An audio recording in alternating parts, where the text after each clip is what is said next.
আসসালামু আলাইকুম ওয়া রাহমাতুল্লাহি ওয়া বারাকাতুহু নাহমাদুহু ওয়া নাসাল্লি আলা রাসূলিহিল কারীম আউযু বিল্লাহি মিনাশ শাইতানির রাজীম বিসমিল্লাহির রহমানির রহিম ক্বালা আল্লাহু তাআলা ফিল কুরআনিল কারীম লা তাজিদান্না আশাদ্দান নাসি আদাওয়াতাল লিল্লাযিনা আমানুল ইয়াহুদা ওয়াল্লাযিনা আশরাকু ওয়া ক্বালা an-নাবী সাল্লাল্লাহু আলাইহি ওয়াসাল্লাম ফিল হাদিস আশাদ্দুন নাসি আযাবা ইয়াউমাল কিয়ামাতি রাজুলুন ক্বাতালুহু নাবিয়্যুন আও ক্বাতালা নাবিয়ান। সমস্ত প্রশংসা সেই মহান রব্বুল আলামিনের দরবারে, যেই রব্বুল আলামিন দীর্ঘ এক সপ্তাহ পর পবিত্র জুমার দিনে আমাদেরকে মসজিদে একত্রিত হওয়ার তৌফিক দান করেছেন। সেই মহান রব্বুল আলামিনের দরবারে শুকরিয়া আদায় করি, সবাই বলি আলহামদুলিল্লাহ। দরুদ ও সালাম বর্ষিত হোক সেই প্রিয় রাসূলুল্লাহ সাল্লাল্লাহু আলাইহি সাল্লামের প্রতি, যেই রাসূলুল্লাহ সাল্লাল্লাহু আলাইহি সাল্লাম এই অন্ধকার পৃথিবীটাকে আলোকিত করেছিলেন, যেই রাসূলুল্লাহ সাল্লাল্লাহু আলাইহি সাল্লাম আমাদেরকে জান্নাতের সুসংবাদ দিয়েছেন, যে মহামানবের কারণে আমরা ইসলাম পেয়েছি, কোরআন পেয়েছি, সেই রাসূলুল্লাহ সাল্লাল্লাহু আলাইহি সাল্লামের প্রতি দরুদ ও সালাম পেশ করি, সবাই বলি সাল্লাল্লাহু আলাইহি ওয়াসাল্লাম। প্রিয় মুসল্লি, প্রিয় উপস্থিতি, আমরা বর্তমান পৃথিবীতে যদি লক্ষ্য করি, আমরা দেখব যে ফিলিস্তিনের ইহুদিরা মুসলমানদেরকে নির্যাতন করছে, হত্যা করছে। অর্থাৎ এই যে মসজিদুল আকসা কেন্দ্রিক ফিলিস্তিনকে কেন্দ্র করে ইহুদিরা যে দখলদারিত্ব চালাচ্ছে, মুসলমানদেরকে যে তারা হত্যা করছে, নির্যাতন করছে, তো আমরা এই বর্তমান পৃথিবীতে এই বর্তমান পৃথিবীর রাজনীতি নিয়ে যারা সচেতন তারা বুঝতে পারবেন যে আসলে ইহুদিরা এই যে হত্যা, নির্যাতন, লুটতরাজ তারা যে মুসলমানদের প্রতি চালাচ্ছে, এটা শুধু আজকেই নতুন নয়। তাদের এটা একটা স্বভাব, ইহুদির একটা স্বভাবটাই হয়ে গেছে মানুষকে খুন করা, দখলদারিত্ব চালানো। তো এই যে ইহুদি জাতি পৃথিবীতে যে এই যে হত্যাকাণ্ডগুলো চালাচ্ছে, তা আমি আজকে আলোচনার বিষয় হলো যে এই কোরআন হাদিসের আলোকে এই ইহুদিদের যে দুশ্চরিত্রগুলো এবং এই জাতি যে আসলে গোমরাহিতে লিপ্ত আছে, এই সংক্রান্ত কোরআন হাদিস বেশ কিছু আলোচনা করেছে। আমি সেগুলো সামান্য কিছু আলোচনা করার চেষ্টা করব ইনশাআল্লাহ।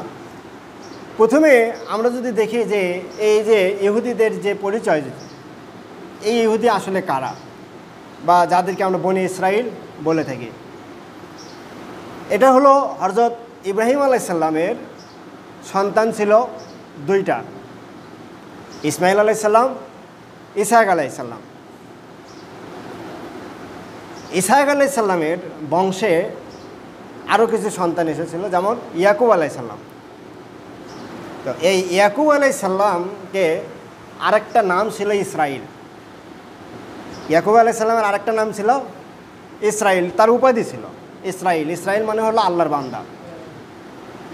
আরেকটা হলো ইসহাকের সন্তান হলো ইয়াকুব, আর আরেকটা ভাই হলো ইসমাইল আলাইহিস সালাম। তো ইসমাইলের বংশে আল্লাহ রাব্বুল আলামিন রাসূলুল্লাহ সাল্লাল্লাহু আলাইহি ওয়াসাল্লামকে প্রেরণ করছে, আর ইসহাকের বংশ থেকে আসলো ইয়াকুব আলাইহিস সালাম। এই ইয়াকুব আলাইহিস সালামের আরেকটা নাম হলো ইসরাইল। এই ইয়াকুব আলাইহিস সালামের সন্তানদেরকে বলা হয় বনি ইসরাইল, মানে ইসরাইলের সন্তানগণ। এখান থেকেই মূলত এই বনি ইসরাইলদের পৃথিবীতে পদচারণা শুরু। এরপরে তাদেরকে কেন ইহুদি বলা হয়, সেটা হলো যে বনি ইসরাইলের অর্থাৎ ইয়াকুব আলাইহিস সালামের 12 জন সন্তান ছিল, তার মধ্যে একটা সন্তানের নাম ছিল ইয়াহুদা, বড় ভাই যিনি ছিলেন। তো এটা ইতিহাসের অনেক বড় ইতিহাস। তো ওই বংশের এক সময় নেতৃত্ব ওই ইয়াহুদার হাতে গিয়েছিল, যে 12টা ভাইকে থাকে না যে পরিবারের একজন তো হত্যা করতে থাকে, তো এক সময় যে ওই ইয়াহুদা ওই নেতৃত্বটা পেয়েছিল। তো এখান থেকেই মূলত তাদের নামটা হয়ে যায় ইয়াহুদার থেকে ইয়াহুদি। বা এটা আরও ইতিহাস আছে যে তার যারা বংশধর আলাদা করে এটাও এবং যারা বেশি অহংকারী ছিল ওই সময়।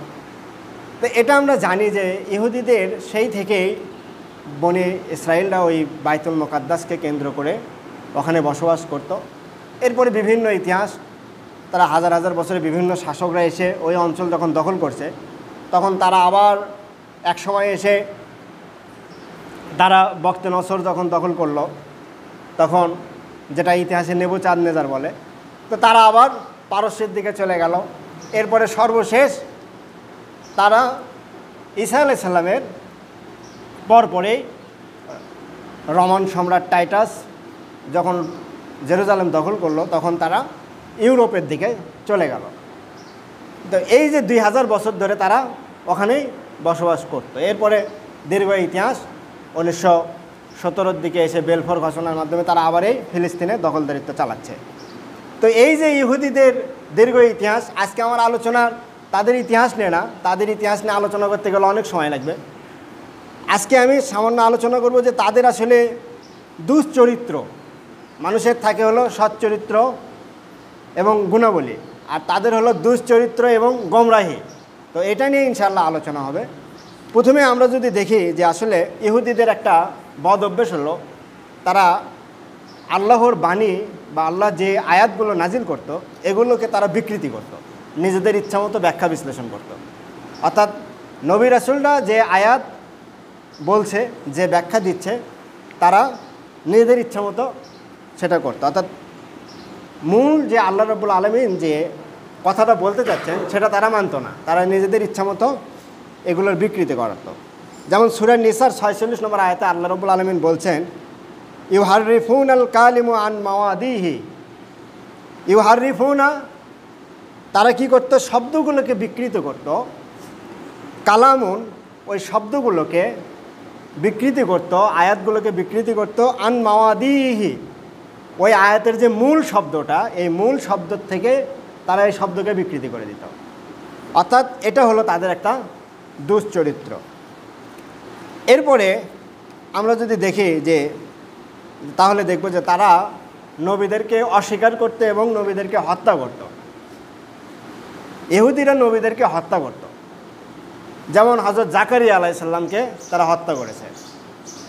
হযরত জাকারিয়া আলাইহিস সালামকে তারা ধাওয়া করলো হত্যা করার জন্য। জাকারিয়া আলাইহিস সালাম একটা গাছের মধ্যে লুকায়ে পড়লেন। তারপরে তারা কি করলো? ইহুদিরা গাছ কাটার চেষ্টা করলো। যখন পারলো না, তখন পাদ্রীরা বুদ্ধি দিল যে এখানে ফেরেশতারা আছে, ফেরেশতার কারণেই তোমরা এগুলো করতে পারতেছ না, তাহলে কি করো? উলঙ্গ নারীদেরকে নিয়ে এসে গাছের সাইডে রাখো। ফেরেশতারা চলে গেল, তখন গাছটা তারা কাটলো। তারা গাছ কাটে একবারে টুকরো টুকরো করে যখন সমুদ্রের মধ্যে বা পানিতে ফেলে দিল, তখন দেখা গেল পানি লাল হয়ে গেল। তার মানে ভেতরে জাকারিয়া আলাইহিস সালাম ছিল।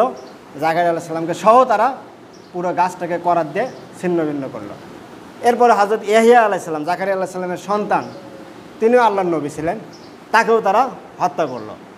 এছাড়াও আরও অসংখ্য নবী রাসূলকে তারা হত্যা করেছে। সর্বশেষ হযরত ঈসা আলাইহিস সালামকেও হত্যা করার জন্য তারা ধাওয়া করেছিল। হযরত ঈসা আলাইহিস সালামের তারা হত্যা করার জন্য যখন ধাওয়া করলো, তখন ঈসা আলাইহিস সালামের সঙ্গী সাথী যারা ছিল, তারা তাকে একটা ঘরের মধ্যে, তখন তিনি একটা ঘরের মধ্যে চলে গেলেন ঈসা আলাইহিস সালাম।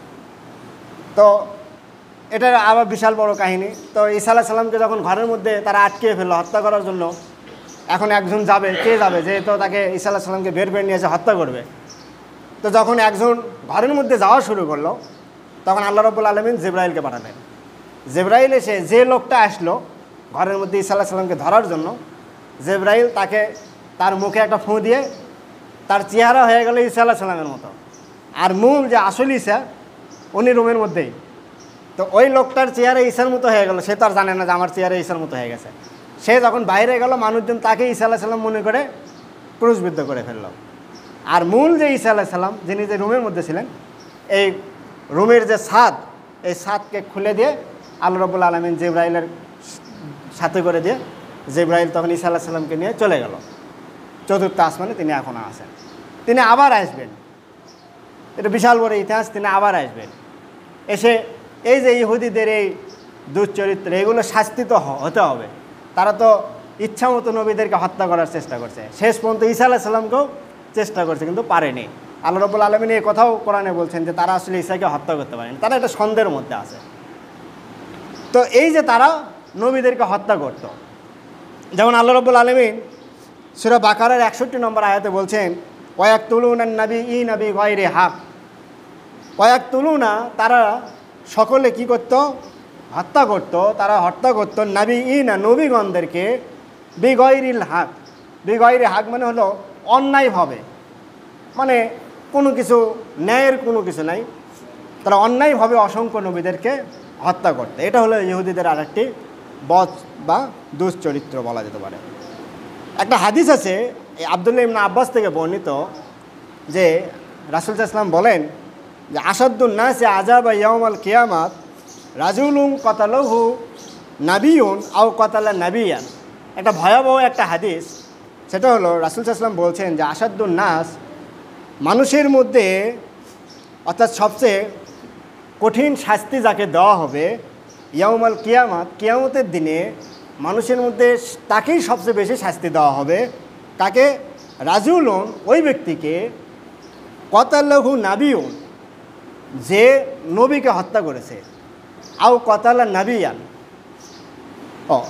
এখানে হলো কতালাহু নাবিয়ুন মানে যাকে, কতালাহু মানে হলো যাকে, নাবিয়ুন মানে নবী হত্যা করেছেন, যাকে নবী হত্যা করেছেন, আও কতালা নাবিয়ান অথবা যাকে নবী হত্যা করেছেন।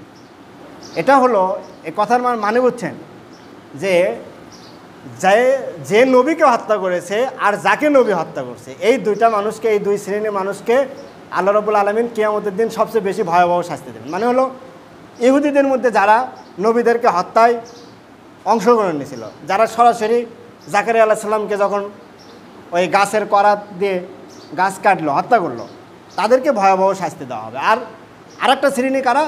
যারা যুদ্ধের ময়দানে আছে কিন্তু মুসলিমদের পক্ষ থেকে নবীরা আছে, তো নবীর হাতে, যুদ্ধের তো দুই দলের মধ্যেই তো মারামারি হবে না, মারামারি হলে তো কে একজন না একজন তো হত্যা হবে।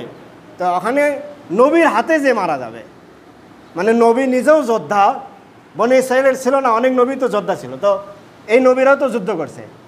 ইউশা ইবনে নুন যুদ্ধ করছে, তারপরে সুলাইমান আলাইহিস সালাম রাজা ছিলেন, তিনিও তো যুদ্ধ করছেন। দাউদ আলাইহিস সালাম তো যোদ্ধা ছিলেন, তো দাউদ আলাইহিস সালাম মনে করেন যে যুদ্ধ করতেছে, তার হাতে যে মারা গেল সে হলো সবচেয়ে বেশি দুর্ভাগা। অর্থাৎ নবীদের হাতে যে মারা যাবে সে, আর যার হাতে নবী মারা যাবে সে, এই দুই শ্রেণীর মানুষকে আল্লাহ রাব্বুল আলামিন সবচেয়ে বেশি কী দেবেন? শাস্তি দেবেন।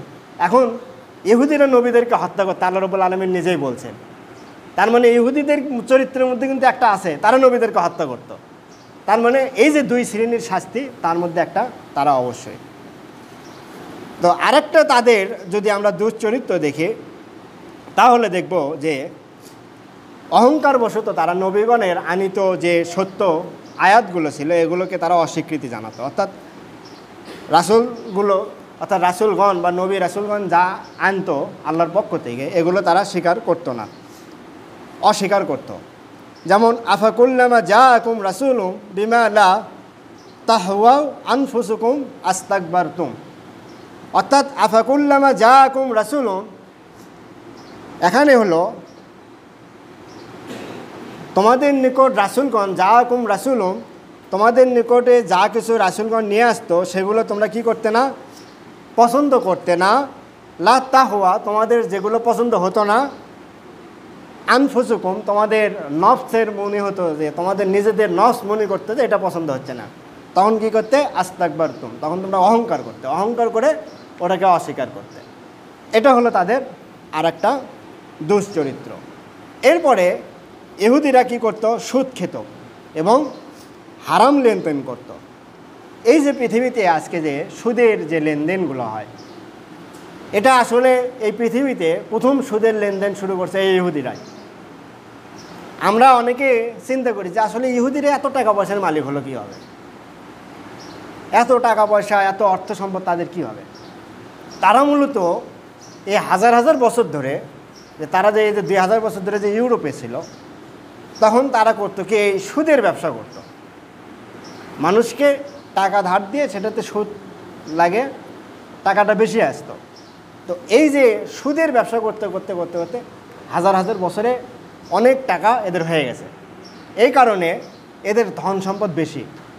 এখন আমরা হয়তো মুসলমানরা চিন্তা করি যে আমাদের ধন সম্পদ কম কেন, আমাদের তো সুদের ব্যবসা করা তো আল্লাহ রাব্বুল আলামিন নিষেধ, আমরা তো চাইলে ওটা করতে পারবো না, আমাদের তো ওটা হারাম।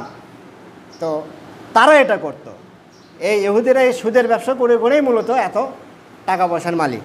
এবং এই টাকা পয়সাগুলো যখন বেশি আছে, কিছু টাকা পয়সা আমেরিকাতে ইনভেস্ট করছে, কিছু ইউরোপে ইনভেস্ট করছে, এই জন্যে দেখবেন যে সারাদিন আমেরিকা, তারপর ফ্রান্স, জার্মানি সহ যে ইউরোপের দেশগুলো সারাদিন ইহুদিদের পক্ষে ওকালতি করে, ইহুদিদের পক্ষে কথা বলে। কেন? ওই যে তাদের পেছনে যে সুদের টাকাগুলো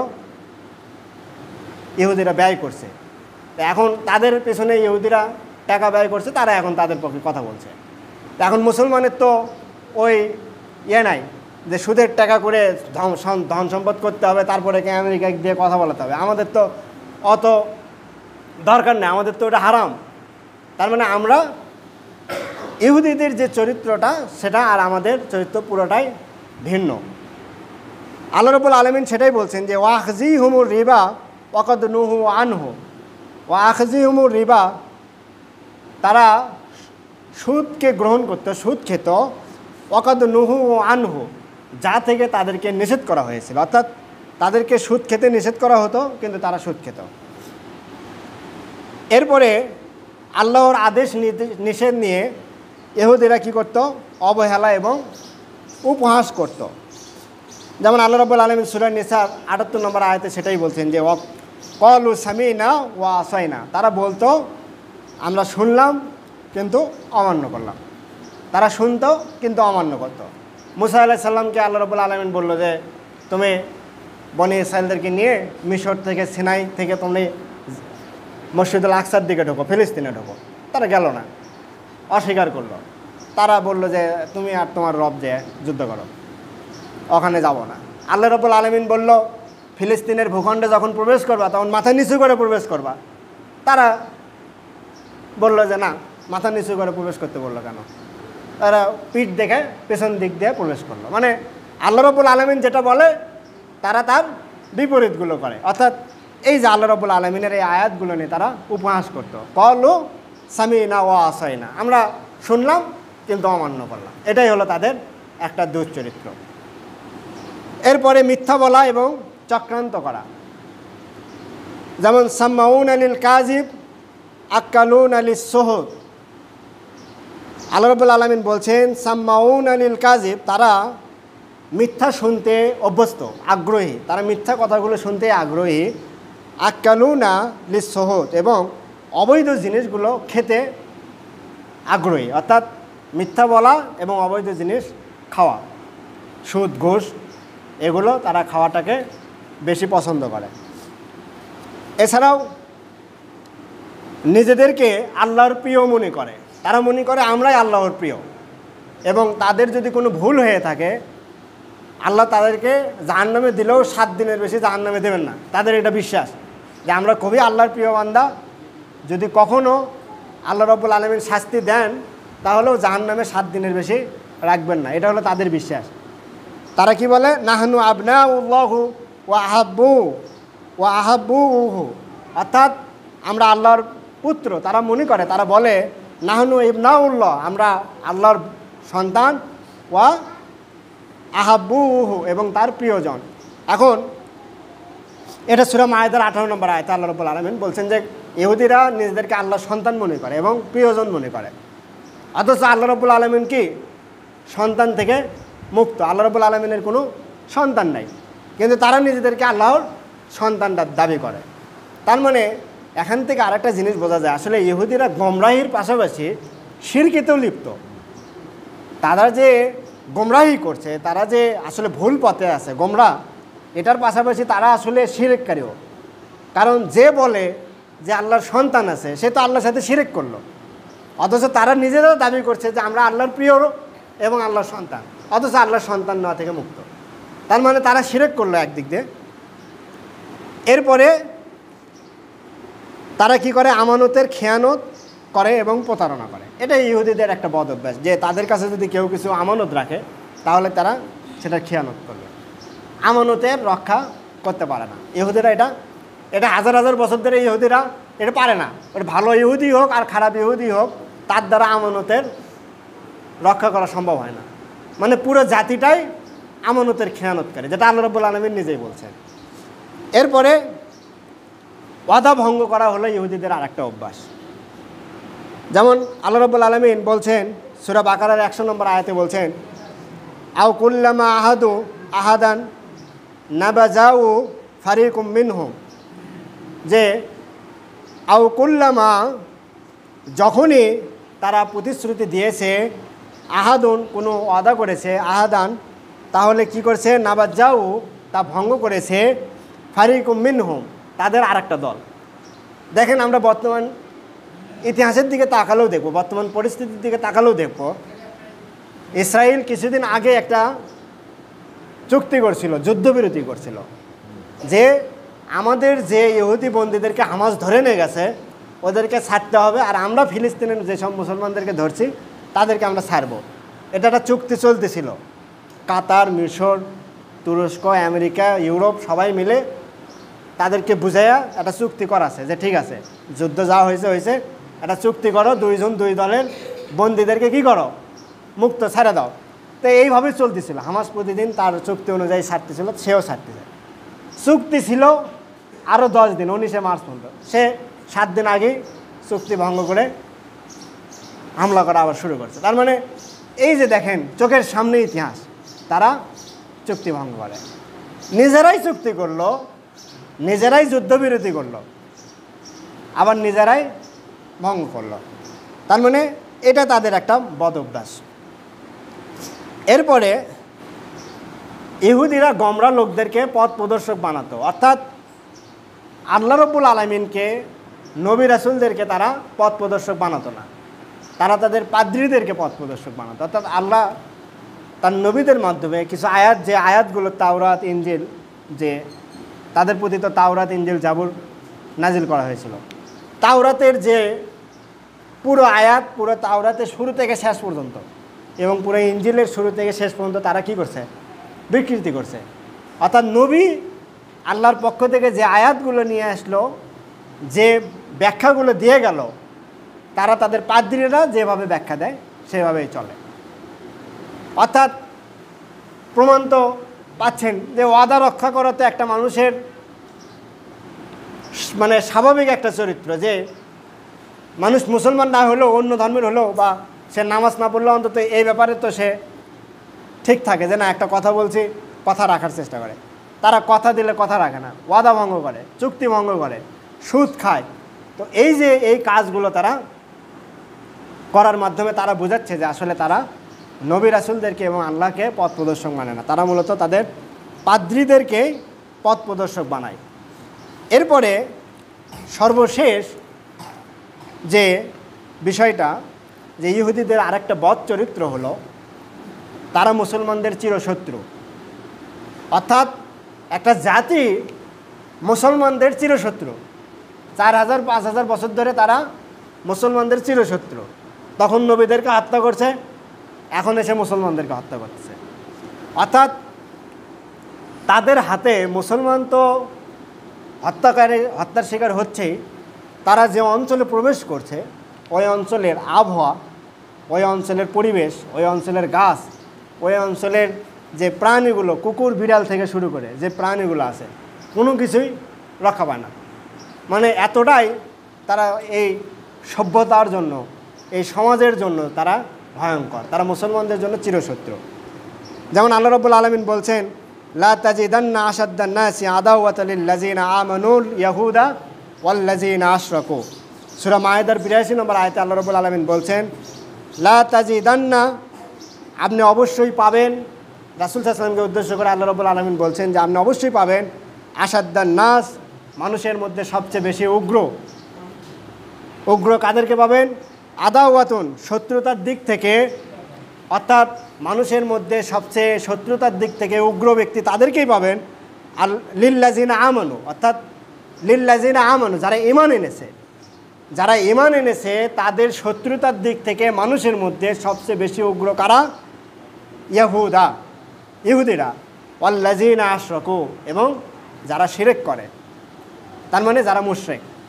এখন এই আয়াতের বর্তমান যদি আমরা বিশ্ব ব্যবস্থার দিকে তাকাই তাহলে দেখবো এই আয়াতের একদম সত্য আয়াত, একদম পুরো আয়াতের বাস্তবায়ন চলছে যে আল্লাহ রাব্বুল আলামিন বলছেন লা তাজিদান্না আশাদ্দান নাসি আদাওয়াতাল লিল্লাযিনা আমানুল ইয়াহুদা ওয়াল্লাযিনা আশরাকু। ইমানদারদের প্রতি শত্রুতা করার দিক থেকে মানুষের মধ্যে উগ্র হলো ইহুদিরা এবং মুশরিকরা। মুশরিকদের আরেকটা অর্থ কী আসতেছে? মুশরিকদের বর্তমান কারা? হিন্দু যারা, ভারতের হিন্দু যারা, এরা কি মুশরিক না?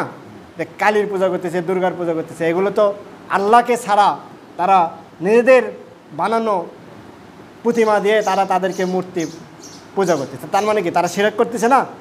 তো এই যে শিরককারীগণ এবং ইহুদিগণ তারা মুসলমানদের চিরশত্রু। তো এটা আমরা জানলাম, এই আয়াতে আল্লাহ রাব্বুল আলামিন সেটাই বলছেন। এবং দেখেন বর্তমান বিশ্বে ইহুদিরা মুসলমানদের আসলেই চিরশত্রু। তারা মুসলমানদেরকে হত্যা করার চেষ্টা করছে, মুসলমানদের বিরুদ্ধে চক্রান্ত করার চেষ্টা করছে। আবার ওয়াল্লাযিনা আশরাকু, এবং যারা শিরক করে। আমরা যদি এই ভারতের দিকেও তাকাই বর্তমানে, তাহলে দেখব ভারতের হিন্দুরা কি করছে? এই মুশরিকরা মসজিদ ভেঙে ফেলছে, মুসলমানদেরকে হত্যা করছে, গরুর গোশত আছে এই সন্দেহে মুসলমানদেরকে পিটিয়ে মারছে। তো এই যে মুশরিকরা মুসলমানদের প্রতি ষড়যন্ত্র চক্রান্ত করছে এবং ইহুদিরাও এগুলো করার চেষ্টা করছে। তা আমরা আমাদের আজকের আলোচনা ইহুদিদের দুশ্চরিত্র এবং গমরাহি। আমরা অনেক আয়াতগুলো জানলাম, অনেক ব্যাখ্যা জানলাম যে আসলে ইহুদিরা কেন দুশ্চরিত্রের অধিকারী। আল্লাহ রাব্বুল আলামিন নিজেই তাদের দুশ্চরিত্রের কথাগুলো তুলে ধরছেন যে তারা এবং মুশরিকরা মুসলমানদের প্রতি ষড়যন্ত্র করে, তারা কথা দিলে কথা রাখে না। এই যে ইহুদিদের যে দুশ্চরিত্র এবং গমরাহি, এগুলো আমাদের মধ্যেও আসা যাবে না। এগুলো আমাদের নিজেরাও এইগুলোর থেকে বাইরে থাকতে হবে এবং আমাদেরকে সৎ পথে চলতে হবে। অর্থাৎ ইহুদিদের এই চক্রান্তগুলো থেকে আমাদেরকে সচেতন থাকতে হবে, এই মুশরিকদের এই চক্রান্ত থেকে আমাদেরকে সচেতন থাকতে হবে। এছাড়াও এদের ইতিহাস তো বিশাল, বহুত ইতিহাস, 4000-5000 বছরের ইতিহাস। এগুলো যদি আমি পর্যায়ক্রমে বলতে চাই তাহলে অনেক সময় লাগবে। এগুলো ইনশাল্লাহ পরবর্তী জুমাতে কোনো এক সময় আলোচনা হবে যে এদের আসলে ভয়ঙ্কর যে ইতিহাসগুলো। আমি তো মাত্র আজকে 10 থেকে 11টা তাদের দুশ্চরিত্র এবং গমরাহি যেগুলো সেগুলো আলোচনা করলাম। এদের ইতিহাস বলতে গেলে, এদের দুশ্চরিত্রের সংখ্যা বলতে গেলে পুরো দিন লেগে যাবে। অর্থাৎ তারা 4000 বছরে, 5000 বছরের ইতিহাসে একটা দিনও যায়নি যে তারা ভালো একটা কাজ করছে ইহুদিরা। তার মানে এরা এদের রক্তে মাংসে এর গমরাহিতে লিপ্ত। এদের চিন্তা চেতনায় এরা গমরাহিতে লিপ্ত। এদের পুরো জীবন যায় মানুষের প্রতি চক্রান্ত করতে, ইমানদারদের প্রতি চক্রান্ত করতে। তো আল্লাহ রাব্বুল আলামিন ইহুদিদের ষড়যন্ত্র থেকে এবং চক্রান্ত থেকে আমাদেরকে রক্ষা করুন এবং আমাদেরকে ইহুদিদের উপরে এবং মুশরিকদের উপরে বিজয়ী দান করুন। আমিন। আসসালামু আলাইকুম ওয়া রাহমাতুল্লাহি ওয়া বারাকাতুহু।